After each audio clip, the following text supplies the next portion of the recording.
very exciting day. We were expecting to have Patricia Espinosa, but unfortunately at the last minute, and I suppose she has very good reasons why she cannot be here with us, she sent her apologies, but the strong support behind all of what we are doing here. Since we are talking all the time about adaptation, we will adapt ourselves, and I will be your Patricia Espinosa, and saying that welcoming all of you to this very special event is about the health arguments for more climate action.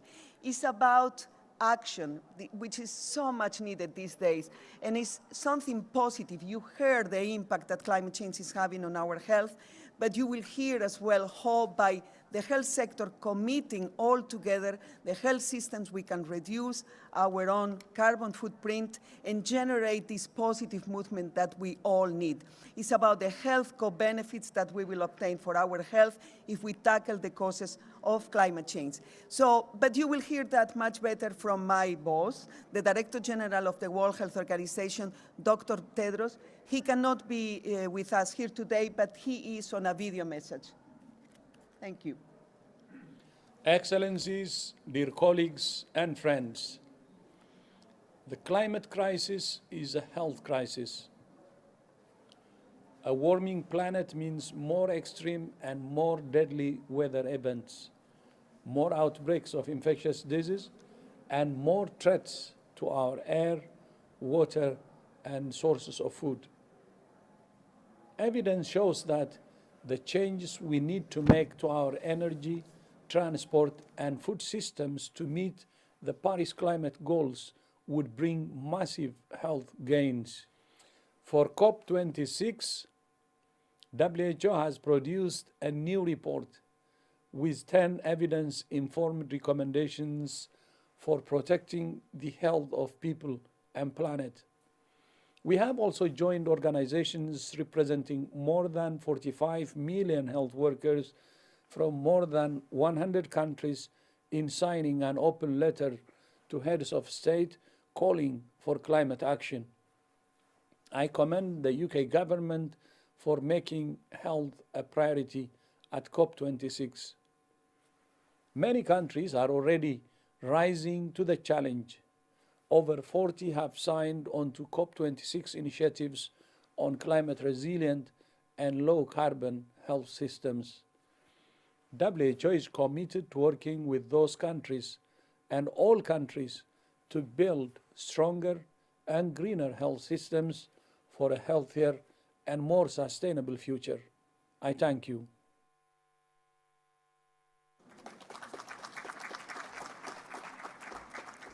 Thank you very much. And as you heard, the global health community is very much committed to generate this action that is now needed, looking for the health co-benefits of tackling climate change. The health argument for more climate action is here today, and to start to give a proper representation on that, I'm very pleased to introduce now the Secretary of Health, Dr. Rachel Levine, and she will tell us what the fantastic commitments that we have to start with this morning. Secretary, please. Secretary Levine, thank you. Let me introduce as well Dr. Khaled Abdel Ghaffar, Minister of Higher Education. Oh, sorry, my mistake. Dr. Sajendra Prasad, Permanent Representative of Fiji to the United Nations. The two of you will make those statements now. Thank you.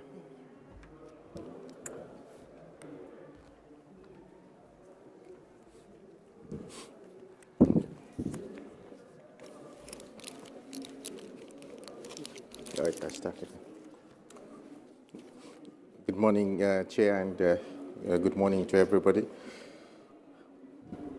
The COP26 health program includes an opportunity for countries to commit to building health systems to be resilient to the impacts of climate change and to be on low carbon and sustainable.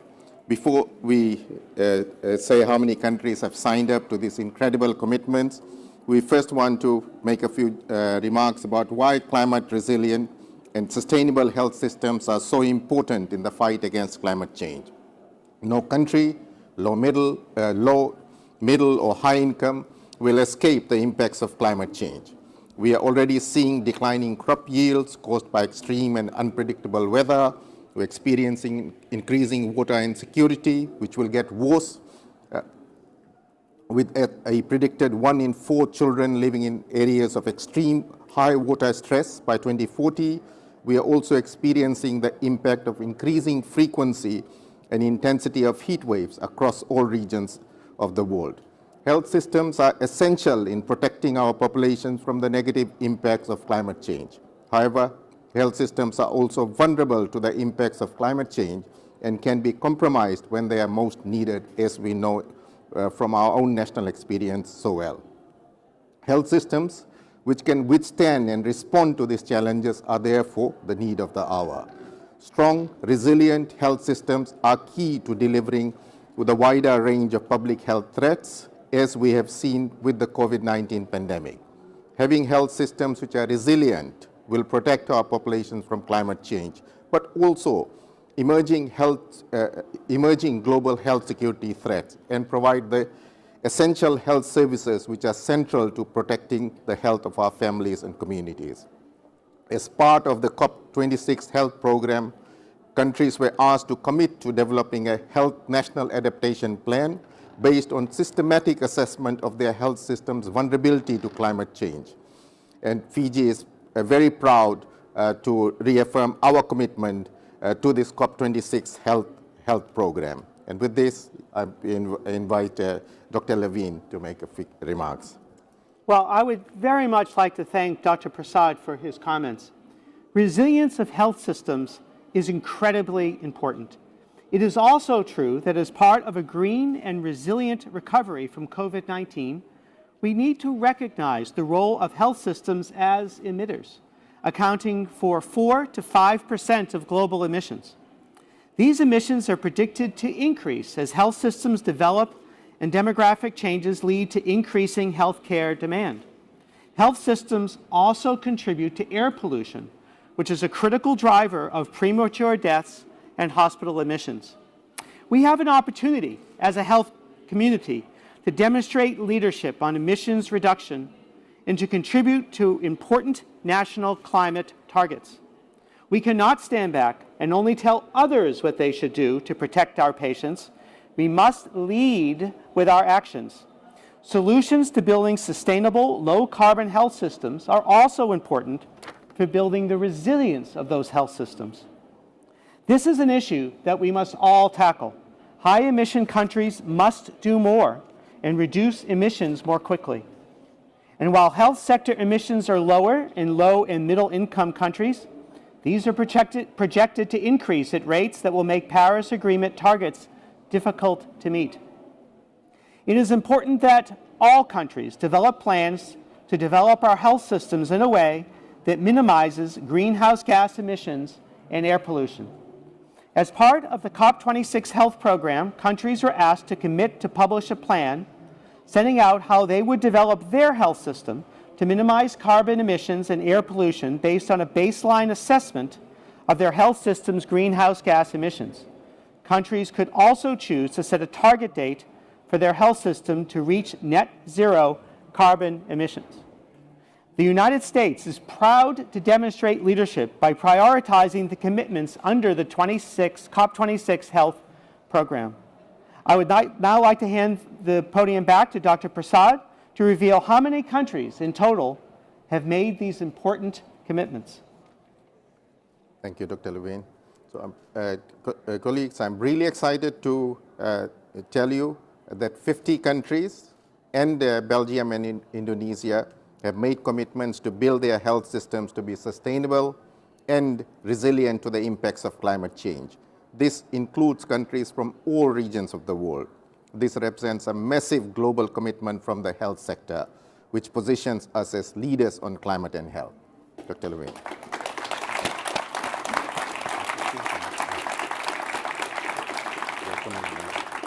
Thank you, Dr. Prasad. That is just so impressive that nearly all countries have committed to building their health systems to be both resilient to climate change and to do so in a way that minimizes carbon emissions and air pollution.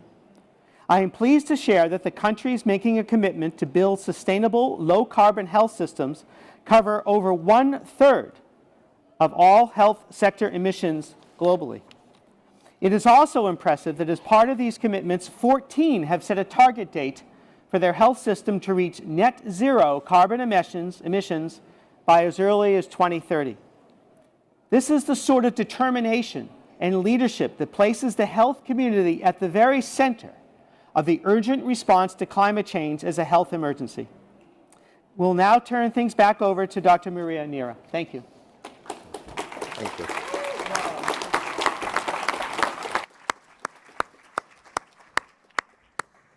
I don't know about you, but I feel so happy. Thank you so much. Did you realize what they said? I mean, 50 countries are already committed. What this represents and the leadership that Secretary Levine and Dr. Prasad have demonstrated is amazing. Thank you all for this. As you know, this is, as you well said, Secretary, this is exactly the health community at the center of this. This is climate action for health, and the results will be very positive and stimulate, I hope, many other countries to engage. This is, as you know, part of the COP26 health program, and we want to see other countries making commitments, so don't be shy. Maybe in the future, I'm sure that we will have more. This is for building a climate resilient and sustainable health systems, and is our contribution as well to prove that, again, if you reduce emissions, you will have enormous, fantastic gains for human health. I need to thank all of those who have participated, the incredible partners that have worked together for this COP26 health program. Of course, the COP26 presidency, bravo for this initiative. Thank you very much, all of you. WHO, of course, we have been very happy, very proud to be partnered with you on this. Healthcare Without Harm, Global Climate and Health Alliance, and of course the UNFCCC High-Level Climate Champions team. To all of you, thank you very much. We will move now to a panel, a very exciting panel, and I'm very pleased to give the floor for that to Minister Morton. Please, Minister Morton, you have the floor. Thank you.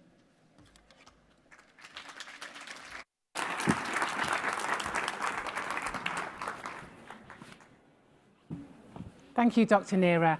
Well, this panel really is a chance for us to dig into the detail of what we have already heard from our speakers and to hear from the vast experience, the insights and the expertise of our panel members. During the panel, we'll cover the health arguments for stronger ambition on climate change action, how we can put health at the centre of the climate change negotiations, and how we can drive forward on the considerable momentum that has already been generated through our health professionals and health sector before and during this COP. So turning to our panellists, our first panel member is Julieta Martinez. Julieta is a climate and gender equity activist from Chile. She is founder of the Tremendas collaborative platform that promotes the empowerment of girls, adolescents and young people by inviting them to put their skills and talents at the service of the community to generate social impact. Julieta is also co-founder of the Latinas for Climate movement, and she has received international recognition for her work on gender equity and climate action. Welcome, Julieta. Thanks so much. Next, let me welcome His Excellency, Professor Abdel Ghaffar, who is the Minister of Higher Education and Scientific Research for Egypt and Egypt's Acting Minister of Health. He is a distinguished professor of dental oral surgery and an eminent academic who has been awarded many prestigious national and international awards for his work. Thank you. He is committed to improving higher education and research strategy in order to drive improvement of socio-economic standards for the population of Egypt. Welcome. I'd like to welcome Henry Gonzalez to the panel now. Mr. Gonzalez has over 25 years of professional experience across sustainable and impact investing, emerging markets, and political and economic development. He now works at the Green Climate Fund, which is the world's largest fund dedicated to helping to fight climate change. As director of the Green Climate Fund's private sector facility, his mission is to engage the local and international private sector to support climate change mitigation and adaptation projects in developing countries. Welcome. And next, let me welcome the Right Honourable Gordon Brown.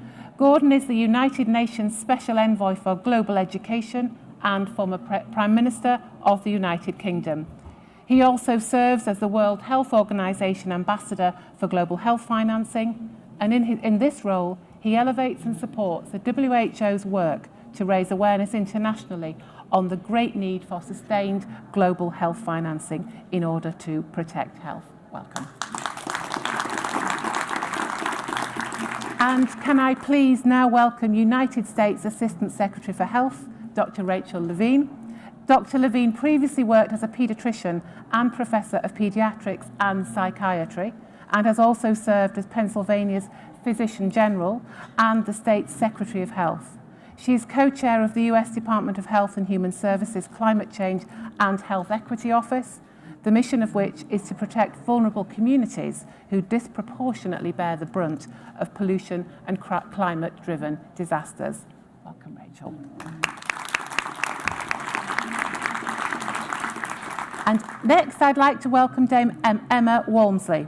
Emma has been GSK Chief Executive Officer and Board Director since April 2017. And in 2020, she was appointed Dame for services to the pharmaceutical industry and business in the 2020 British Honours.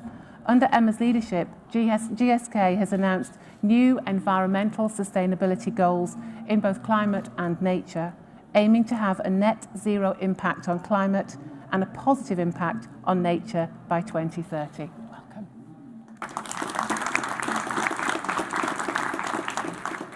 And our final panel is Mr. Satyendra Prasad, Permanent Representative of Fiji to the United Nations. Mr. Prasad, from 2016, was the Chief Executive Officer of the Papua New Guinea Governance Facility. And before that, he served as a Senior Governance Advisor at the World Bank between 2009 and 2016. Governance Advisor at the UK's Department for International Development from 2003 to 2009, and Commissioner of Fiji's Public Service Commission from 1998 until 2000. Welcome. And so, without further ado, let's turn to the first video, please.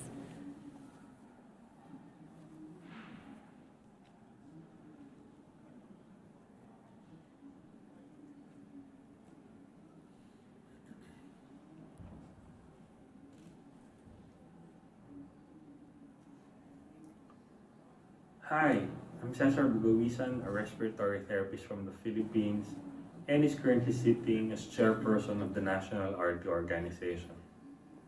Every year, millions of people get sick, hospitalized, or even die, brought about by the impacts of climate change and air pollution, primarily due to the burning of fossil fuels. We see these ill impacts of climate change in our clinics, hospital care facilities, including our very own communities. Indeed, climate change is a health crisis.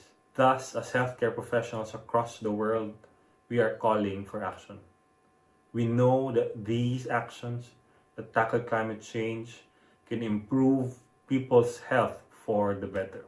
Now, I want to know from the panel, how are you going to bring the argument that climate change is a health crisis and insist on immediate and ambitious actions for corporations, governments, and society as a whole? Thank you. And so I have a number of questions now for our very distinguished panel that has joined us here today. My first question, Dr. Prasad, why is it important that health arguments for stronger climate action should be included within climate change negotiations? Thank you. Minister. The interlinkage between climate change and health, I think we are speaking to the converted. We don't need to make that point. But the core benefits for both healthcare and for climate change, it is very significant. Combine the global health, the carbon footprints of the health sector may give us something close to 5% of the overall reductions that are needed. But as well, it will provide to us a healthcare that is capable of responding to the health crisis. In Fiji, we are always challenged to keep health services open when the superstorms strike. And it is quite tragic that when your doctors and nurses are themselves being evacuated when they should be providing frontline services to people who have been injured and who need care. And this conundrum is very tough, and it is a conundrum that exists for so many countries. We have made a very firm commitment to strengthen resilience and adapt the health systems, but it is tough. Part of the response is about health financing. That includes relocating health services to higher ground, to providing them with the necessary support, including renewable energy, so that they can remain operational after major cyclones or floodings have taken place. But as well, across the health center, provide that mix of climate and health skills, and we are investing very deeply on let's say, retooling health sector professionals with a much more much more climate lens. And the final point I will make is that in Fiji's case, because we've improved our advanced warning on cyclones, etc., so we're losing fewer lives to extreme weather catastrophes. We are losing more lives to waterborne diseases and all the diseases that come following a major catastrophe, such as flooding and cyclone, and this is really tragic and heartbreaking. So I'm very proud of our commitments to this sector, and really look forward to working with all of you in strengthening adaptation and resilience across the health sector. Thanks. Thank you for that. Based on experiences of women and young people, I want to turn to you, Giulietta, and ask, based on your experience of raising these voices on climate change, how do you feel that we can make the voice of the health community heard in climate change negotiations? That's a pretty interesting question. Actually, I would like to start by saying thank you so much for the space, and maybe to give a different perspective in this kind of panel. So I would like to start by telling you something that happened to me quite a while ago, and but still in my mind, and it gets repeated over and over and over again.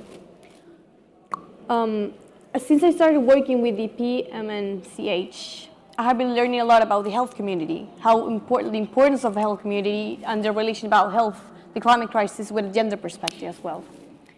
And I remember when I find some data, the first time I started learning about concrete data, maybe concrete information, let's say, I remember one thing that I read that said almost everyone below 18 years old is exposed to climate environmental hazards, stress, shock, flooding, heat waves, so many kind of different natural disasters. And I remember I was so terrified. And but at the same time, I was asking to myself, why didn't I? How would there's not how it?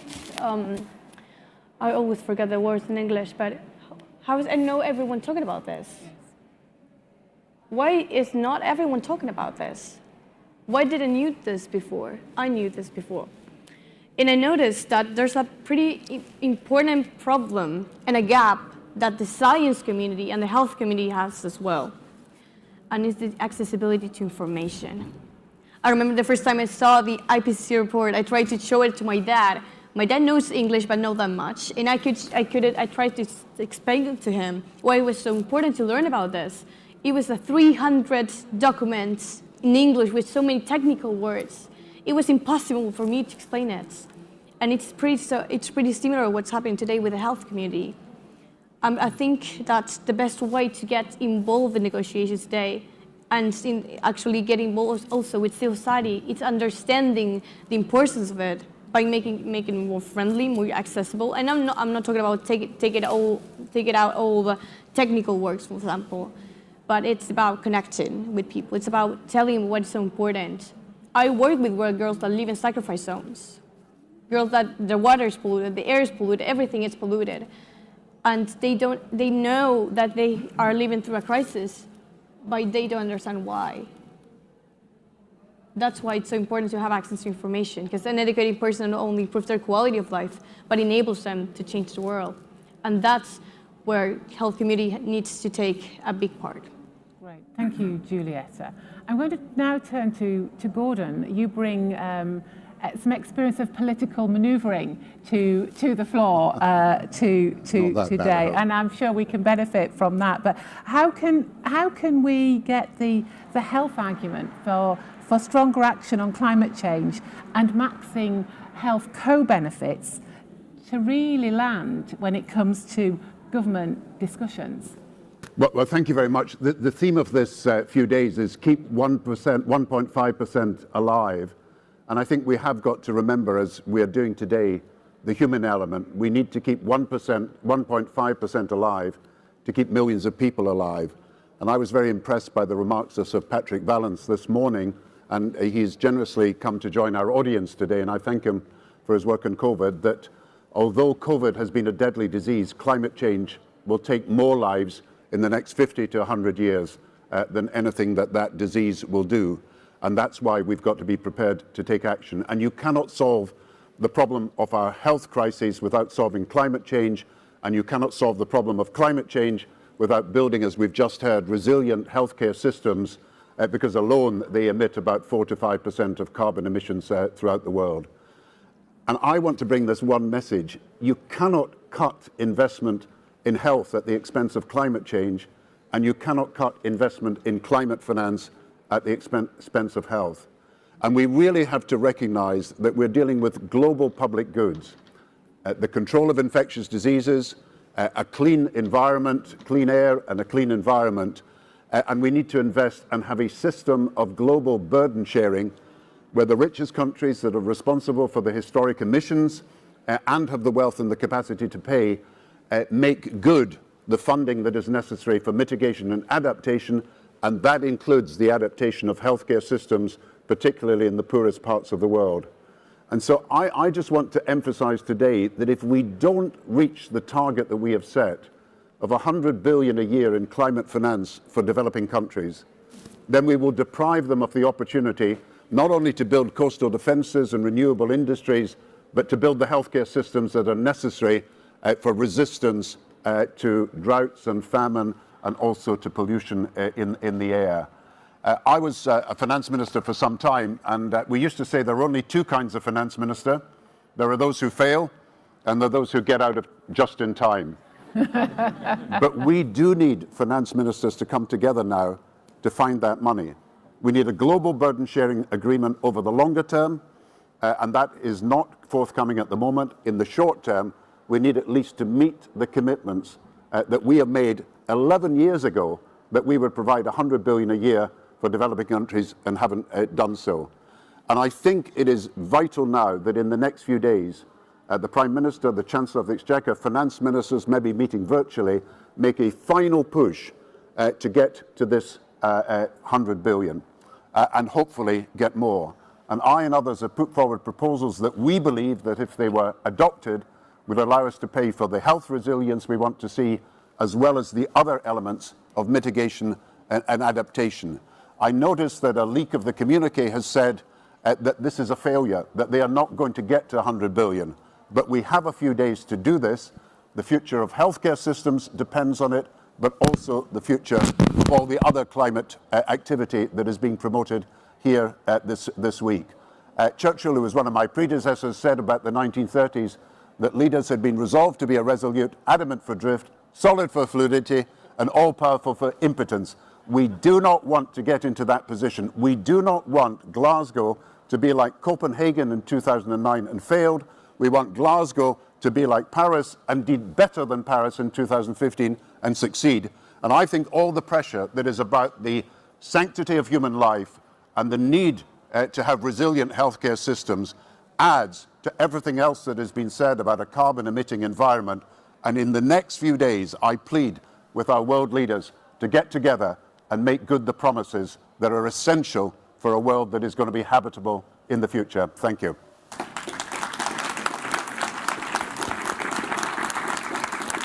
Thank you for those strong words, Gordon. And you stress the importance of us coming together and that internationally on this agenda. And so I just wanted to follow up and ask another question around governments, because we know there are often silos within government. And to deliver this agenda, we need to really see how we can break down these silos between health and climate and environment. Any thoughts on how we can do this? Well, we need to think about global public goods, and we need to think about the interrelationship between health, climate change, and and education, actually. Because when we talk about adaptation, I think we sometimes forget that education and science and technology, people getting new skills to deal with new kinds of technologies and industries, is absolutely important too.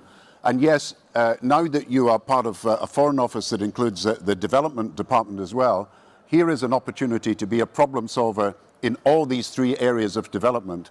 And I would urge you to bring together ministers in all the different countries, even at this late stage. Because if we go away from Glasgow without having achieved one of the main objectives, people will say that we have not done enough and we've let future generations down, and young people will not forgive us. So I'm urging you, perhaps, as to tell your Foreign Secretary, Liz Truss, to bring people together and get something out of these next few days. What I've been told is that the communique says we express deep concern about the failure to get to 100 billion. Surely we can turn that round, and I'd be very happy to give you my proposals to do so. Okay, thank you. Brilliant. Okay, the work continues. Let's turn to our next video, please.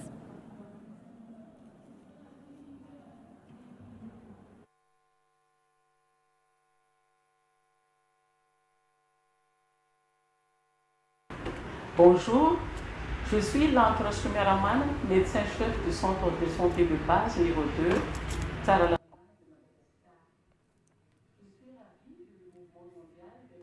De santé qui réclame une action plus ambitieuse en matière de changement climatique. Mais nous devons aussi faire plus dans le système de santé pour concrétiser notre volonté dans le domaine. Pouvez-vous nous orienter sur les actions concrètes à mettre en œuvre dans le système de santé pour lutter effectivement contre le changement climatique? Thank you. Let's turn back to Dr. Prasad on this topic of health sector leadership. How significant are these commitments on climate resilient and sustainable health systems? Thank you, Chair. These are extremely significant. So you have 50 countries who have signed up. Combined, this is a contribution of 5%, and as former Prime Minister Brown has said, 1.5% for Pacific, for all of Pacific is not negotiable, because we can't contemplate a future outside of that. And so this 5% contribution to staying within 1.5 is so outsized. That's the first point.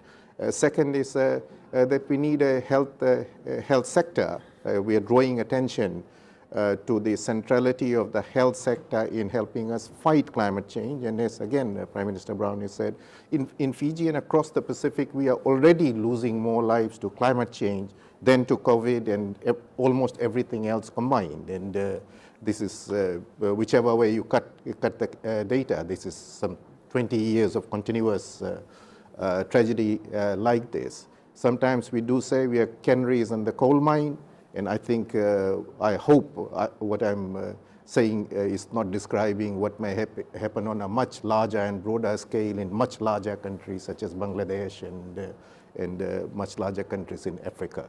So this is a very fundamental conversation, and the health sector's contribution to 1.5 is so fundamental in enabling adaptation of the health sector across developing countries. The 100 billion is for us an article of trust and faith. It is not beyond the commitment. Thank you. And if we turn to the US system, Dr. Levine, how significant are these commitments in your system, and what's your sense of the challenges that we face in terms of implementing them? Well, thank you very much for that question. The United States participation in the COP26 health program is really very significant. We, of course, want to raise awareness for both our domestic health systems and those in countries around the world that they have a critical role to play in addressing the health crisis and the climate crisis together. The Biden administration has set ambitious economy-wide targets for the nation, and through these commitments, the Department of Health and Human Services will partner with other federal agencies that manage health systems. That includes the Department of Defense and Veterans Affairs to do full greenhouse gas accounting and set reduction targets with an aim of towards net zero by 2050. The United States action on health system decarbonization is influential and critical. Since the United States accounts for 25% of the world's health sector greenhouse gas emissions, action from the United States is both a signal to the rest of the world's health systems to take action, as well as a significant contribution to lowered emissions in its own right. We are also aware that policies to reduce greenhouse gases can have unintended and unequal consequences on environmental exposures in disadvantaged communities. We will ensure that healthcare facilities in communities already overburdened with air pollution and other toxic exposures reduce not just the greenhouse gas emissions, but other health-harming pollutions to address these inequities. Our initiatives to build the resilience of our public health and healthcare systems are also critical, as some of our communities and the healthcare systems that serve them face record heat waves, extensive wildfires, and repeated hurricanes and floods. When health systems are shut down by extreme weather in the United States or really anywhere in the world, people suffer and can lose their lives from the loss of access to care. We really do see great opportunities in the United States to make advances to protect the most vulnerable and show leadership in decarbonizing health systems. Central to this will be our partnerships with the private sector and efforts to identify best practices to make them easier to implement through technical and other forms of assistance. Finally, we have long known about the potential for negative effects of climate change on human health. It is time for health systems to take a more central role in driving solutions. And of course, we need to work together across the globe to make these commitments a reality that happens at pace and scale. Thank you. Thank you. And we're hearing a lot this morning about commitments and the importance of commitments. But I want to turn to you, Henry, next, and just ask the question, what are the structural and the financial barriers for countries to meet these commitments? Sure. I think Mr. Brown clearly voiced what we would like to hear from current politicians in office, and that is action, and that is alignment. And I think the Green Climate Fund is maybe an incipient example of that potential opportunity to bring developed countries, channeling resources to developing countries. We currently manage about $10 billion in assets, and we've been able to co-finance and raised our capital to about $37 billion. Now, the great focus of the way we work at the Green Climate Fund is that we have a country-driven approach. So we are working with country programs, and country programs provide us with the priorities. While about 50% of NDCs submitted by countries have health and well-being at the core, the percentage of funding being requested for us is marginal. There is a huge gap between the aspiration and the reality. And we see that there are some bottlenecks, and some of those will be policy bottlenecks or market failure bottlenecks. I think Julieta mentioned the importance of access to information. We do have a lot of information gaps, we do have a lot of policy gaps, and we unfortunately have a very siloed approach to understanding health and climate. Very few occasions we see these two things coming together.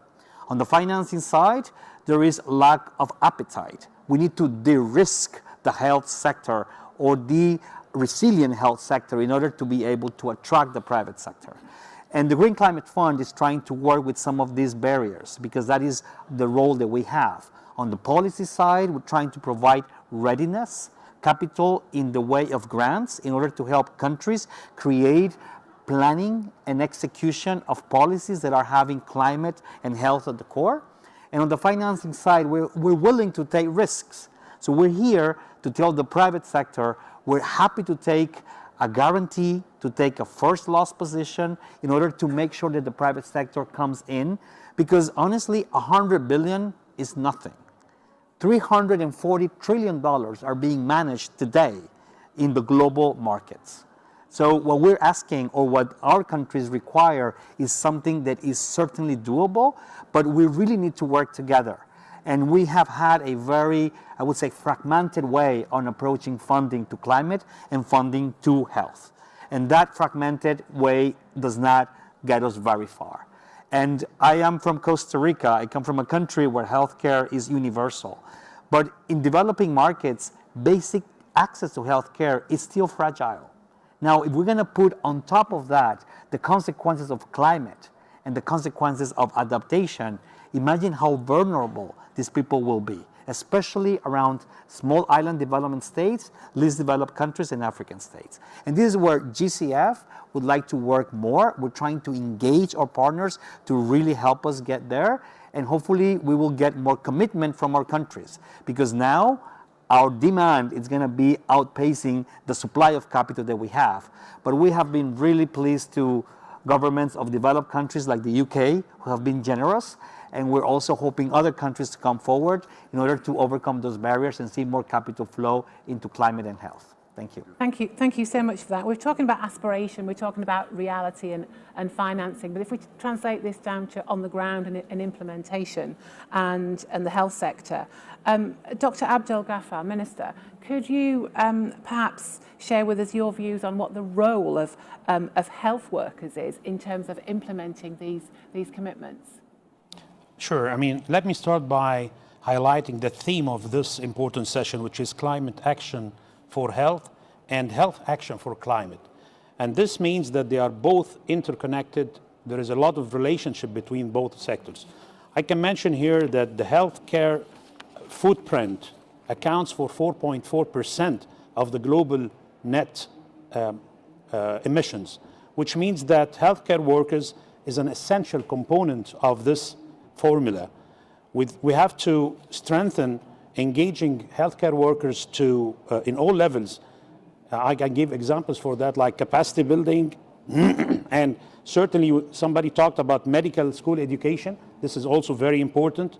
We have to introduce to medical school the climate sensitive disease medicine as part of the education so that we can start early enough in the medical school. We have also to empower by providing healthcare workers with needed resources, tools, funding, authority at certain point.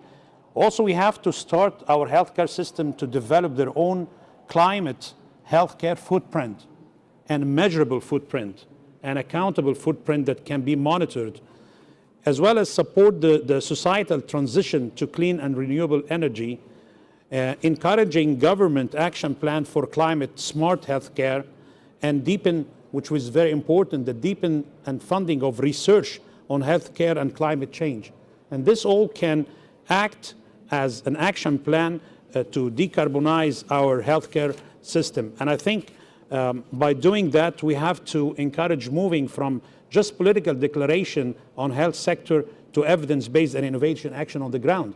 And having said that, remember that this is the 26th COP, which means that we have been through 26 meetings without a real action plan, with a timeline, with a progress on the ground.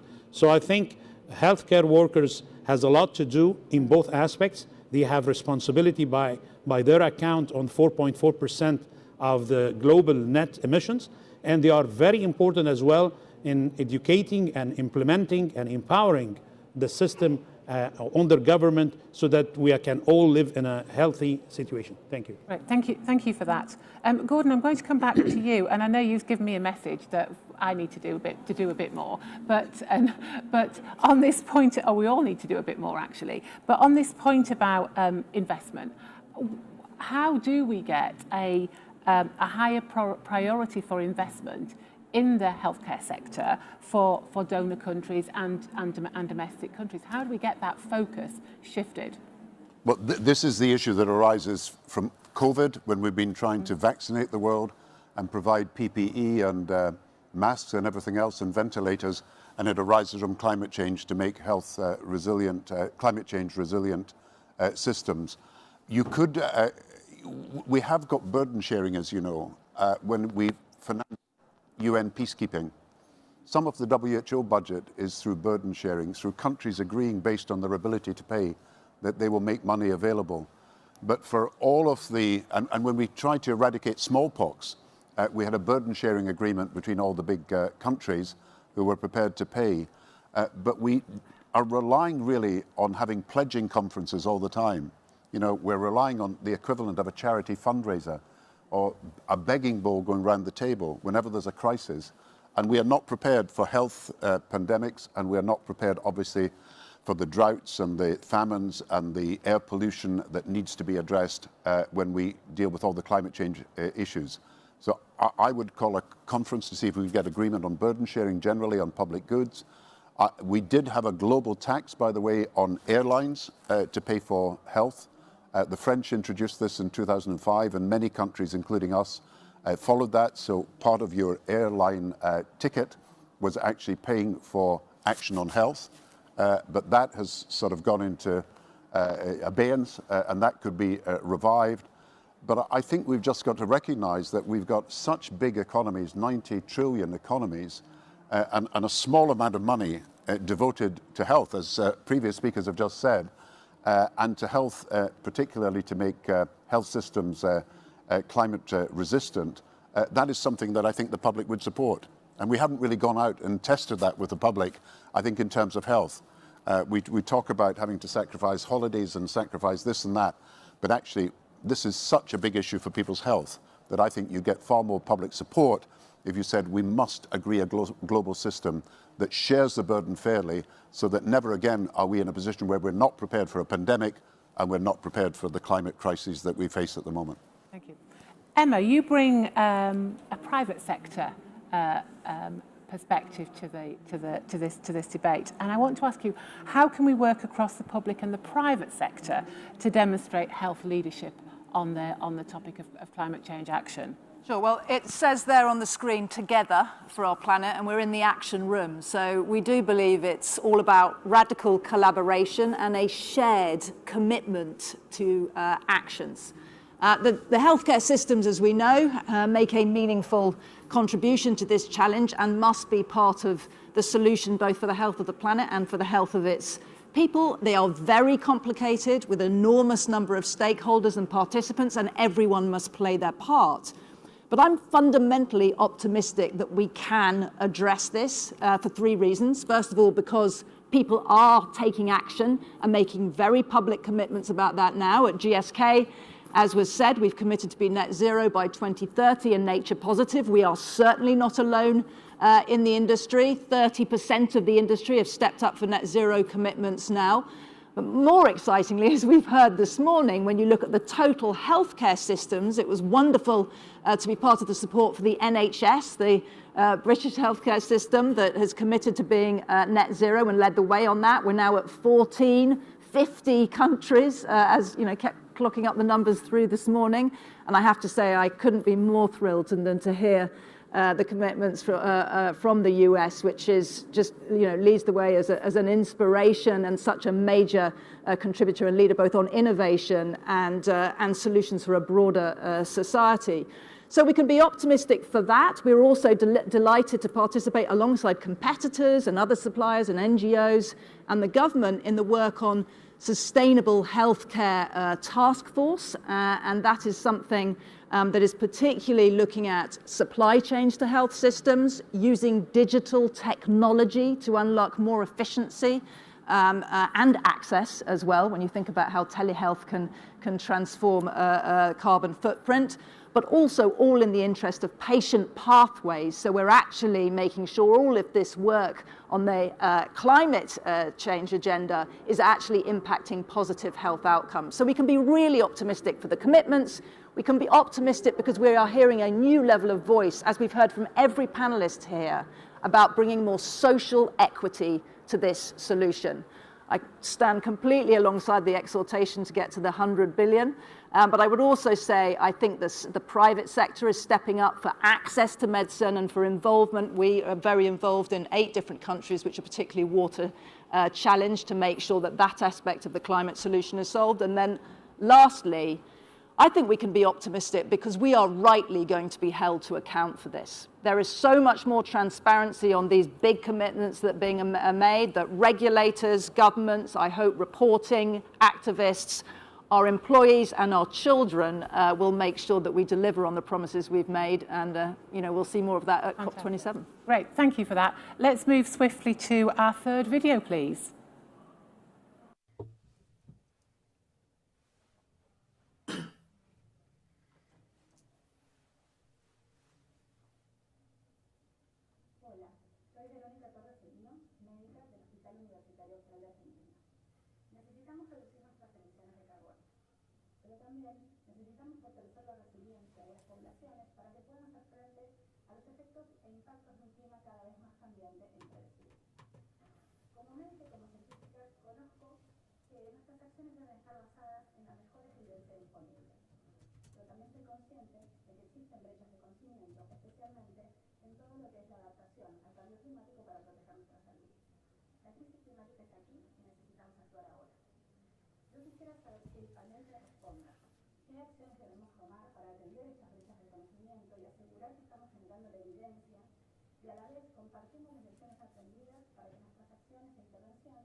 Obrigado, merci.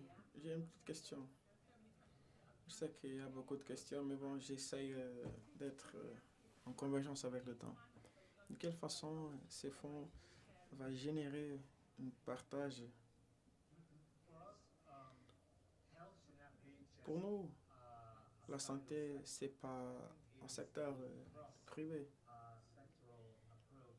Nous avons voir un abordage général parce que nous avons le secteur, nous avons les mécanismes, donc nous essayons de donner certaines orientations, les politiques. Nous devons comprendre le suivant. De quelle façon nous pouvons mesurer les émissions, les répercussions en termes de santé? C'est quelque chose que nous essayons d'améliorer pour garantir que cette invisibilité soit changée. Nous devons créer des indicateurs plus clairs pour qu'on puisse être au courant de la situation. Parce que sinon, ça serait ignoré, ça sera caché, donc voilà, il n'y aura pas de changement. Donc voilà pourquoi nous devons être intégrés. Bien sûr, nous avons le plafond de mitigation et intégration. Nous devons voir de quelle façon cela a des répercussions chez les personnes. Nous ne pouvons pas séparer les actions, les mesures. Donc voilà ce que je voulais souligner. Les environnements, le patrimoine pour les prochaines générations. Donc on regarde les dernières vidéos, s'il vous plaît.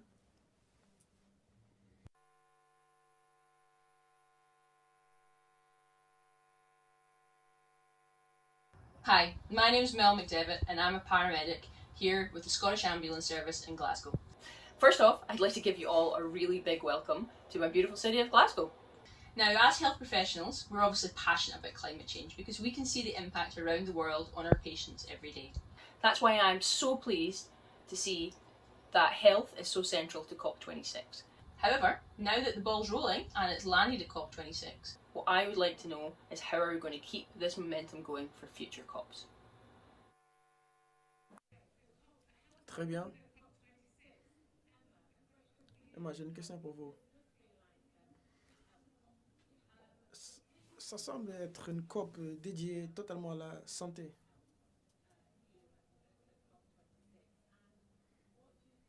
Pouvez-vous m'indiquer ce qui est en train d'être ajouté au moment des négociations? Je pense que cette collaboration, c'est des fondations entre les systèmes qui étaient un peu cachés. Je pense qu'il y a deux éléments qui sont en position de tête. La santé du planète et la santé des personnes. Il y a beaucoup d'experts qui ont vraiment souligné que nous devons atteindre 1,5. Nous avons entendu ce qui peut se passer, surtout pour les pays les plus vulnérables. Pollution, des maladies cardiovasculaires. La planète se chauffe. Mais au-delà des stats, ce qui m'inspire le plus, c'est d'entendre les témoignages des individus. Par exemple, il y avait un Sénémoine, il y avait un activiste du Kenya. Et c'était vraiment frappant. Peut-être vous n'avez pas vu. Et malheureusement, c'est l'histoire. C'est une mère de premier enfant au monde qui a été inscrit comme la pollution comme raison de son décès. Les répercussions, ce ne sont pas partie du futur. Cela fait partie du présent. Et je pense que lors des négociations, on va citer ces sujets. Et bien sûr, tout est important. Pourtant, ça me fait plaisir de savoir que 50 pays ont intensifié leur politique. Et je pense que tous nous devons être partis. Et j'espère vraiment que la prochaine fois que nous serons en Égypte, et à partir d'ici, nous serons si engagés. Et je pense qu'il y aura des fonds disponibles pour qu'on puisse atteindre ces objectifs. Merci beaucoup. Nous avons parlé beaucoup. Et je pense que, bon, ça serait bien pour nous de rester plus de temps et en parler de plus de ces sujets d'extrême importance. Je suis au courant que bientôt on va finir. Julieta, en tant que jeune, dites-moi votre dernière observation.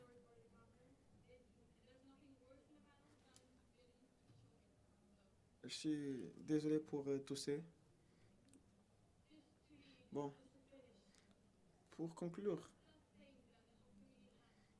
c'est que la communauté de santé et c'est que nous souhaitons tous, les politiques veulent, c'est la confiance. Nous avons besoin que vous assurez la santé. Il faut être en confiance avec eux. J'ai parlé avec l'éducation, monde durable. S'il vous plaît, j'aimerais bien ajouter un point. Nous devons voir sexe parce que les femmes sont les plus touchées, sont plus impliquées lorsqu'on parle de changement. Donc, lorsqu'on parle d'accès, on parle de confiance, éducation, parce que cette confiance pourra changer le monde. Merci beaucoup, Julieta. Un point extrêmement pertinent. Donc, merci beaucoup aux membres du panel qui sont venus ici. Et je passe la parole à Dr. Nira.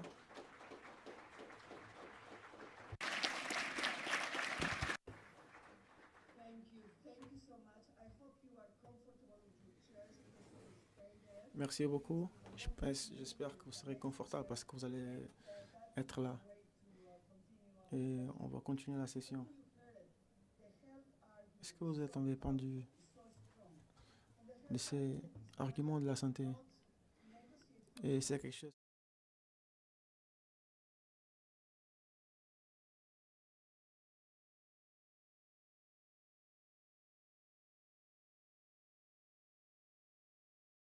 I really hope that after this panel discussion, we will be able to create a third category of Minister of Finance, the smart ones, The ones that they will realize that if they reduce emissions, they invest on reducing emissions now, they will save more than $5 trillion that we are spending every year now on treating the diseases caused by exposure resulting to the combustion of fossil fuels, for instance, and the pollution. At the moment we are talking 90% of the world, our citizens are breathing air that is not respecting the recommended levels for air quality of the World Health Organization. So we have an incredible opportunity here. We need to simplify the messages as well as requested by the youth, and giving a very strong responsibility for those on finance to really realize that the health community is less patient than the environmental community, so we will not be able to wait for more deaths to accumulate. And the positive argument is that the co-benefits are so strong that there is no reason why we will not move. But let me now welcome Minister Gillian Keegan, Minister of State for Care and Mental Health at the Department of Health and Social Care, for her remarks. Over. Thank you.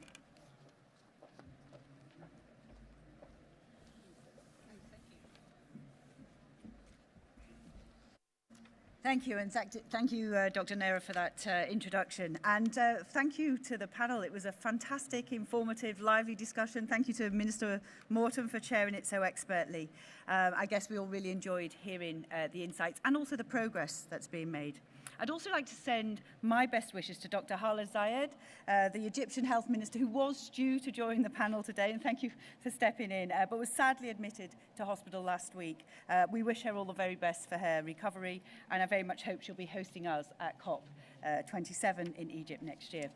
So on behalf of the UK government, thank you everybody for joining us here in Glasgow for COP26. And this is a conference where health is very much on the agenda. There was a time when people might have wondered what a health minister was doing at a summit about climate change. But those days are gone. There is now widespread recognition, including here, of course, in the room today, that climate change isn't just an environmental emergency, it's a global health emergency too. According to the UN, climate change is expected to cause around 250,000 extra deaths per year between 2030 and 2050. And we know that climate change affects so many of the things that make us safe and healthy today. The air we breathe, the water we drink, and how safe and secure we feel in our communities. Our health and our environments go hand in hand, it's clear. And although we've made huge strides in advancing health security across the world, we cannot allow this great work to be undone by the destabilizing threat of climate change. And it's not just a threat to our health, but a threat to our health systems too. Health systems around the world are already seeing the impact of climate change on the front line, such as the greater demand for health services due to reducing crop production, to water insecurity, and natural disasters. So it's vital that we build up resilience to climate change within our health systems, allowing them to anticipate and respond to any climate-related shocks, like disruption to supply chains and damage to infrastructure. But most of all, we need to make sure that our health systems themselves are not part of the problem. And we've heard today, health systems currently contribute around 4 to 5% of global carbon emissions. If they were a country, they would be the 5th largest emitter. On top of that, health professionals all around the world are telling us that we need to go further. They see the negative impact of climate change on their patients, and they know there is no time to spare. Representatives from over 100 nations, as we were hearing, making up over 3/4 of the world's health professionals, have signed the Healthy Climate Prescription, demanding more action to address the climate crisis. And we must all heed this call. And think about what change we can make within our health systems, like the impact of the hospitals we build, the supply chains that we create, and even the vehicles that we use. NHS travel and transport makes up 3.5% of all road traffic in England. And here today you can see the world's first hydrogen electric, zero emission ambulance that's capable of travelling up to 300 miles before recharging, which was developed here in this country. And we're working across borders too. We've been partnering with countries in the Caribbean to support smart hospitals that are more resilient to extreme weather events and that use green technologies like solar panels to reduce their impact on the environment. Because if our shared experience of this pandemic has taught us anything, it is that our actions have an impact on those far beyond our shores. And today we've seen yet more shared solidarity in response to this looming threat, with some concrete commitments being made. As we heard, 50 nations from across all the world have made pledges, like to develop low-carbon sustainable health systems on the path towards net zero, and to develop national strategies to make health systems more resilient to climate change. And I'm proud that the UK government and the government of Scotland, Wales and Northern Ireland have also played our part. Today we've all shown that health leaders and our health systems have an important voice in the climate debate and a huge opportunity to make an impact. And as well as these firm commitments, we must also work to understand more about the common threat of climate change. Because even as we meet here as an international community for the 26th time, there are gaps in our collective knowledge that we need to fill. To fully understand how our health systems can be built to withstand the impact of climate change and to protect the health of the people we serve, we can't sit back and wait for the evidence to come to us, because the longer we wait, the worse the impact will be. So today I am pleased to announce that our National Institute for Health Research is developing a new package of sustainability funding that includes £20 million of funding for research to develop new evidence. And that will be focused on improving the health outcomes of those most impacted by climate change in developing countries. There really is no time to spare. One of the greatest successes of the pandemic was the way that nations worked together at rapid pace to pool our knowledge and our expertise, like sharing data from vaccine clinical trials, setting up databases for genomic sequencing. Now we need to draw on the same spirit for the equally urgent threat of climate change. In recent months, our health systems have been at the forefront of one of the battles of our times. Now we must make sure they are at the forefront of another. As our nations recover and rebuild from this pandemic, let us seize the opportunity that Glasgow has given us for our health, for our planet, and for our future generations. Thank you very much.